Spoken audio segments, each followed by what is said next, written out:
Bisan kung grabe ang nasinating kainit sa panahon, ang Talisay City Health ni pahimangno sa mga Talisayanon nga dili mo kumpiyansa sa dengue. Ang report ni Femari Dumabo. Kini ang gipahinumdum ni Dr. Lino Alanzado, ang Talisay City Health Officer, nga bisan kun walay mga pag-uwan, dili mo kumpiyansa kay posible gihapon nga daghang lugar ang mamahimong kaitlugan sa lamok nga magdala og sakit nga dengue.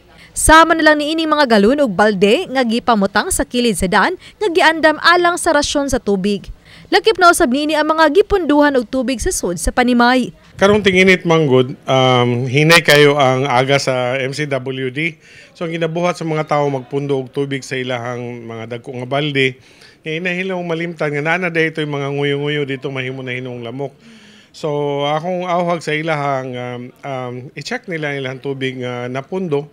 Kung dili man magamit anang adlaw. So kadinero hangtod sa buwan sa Marso, base sa talaan sa Regional Epidemiology and Surveillance Unit, nakatala og 33 ka kaso sa dengue ang dakbayan sa Talisay.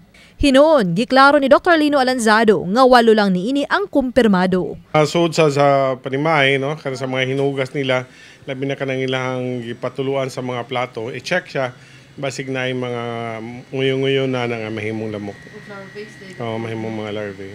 Walay natala nga namatay sa dengue karong tuiga.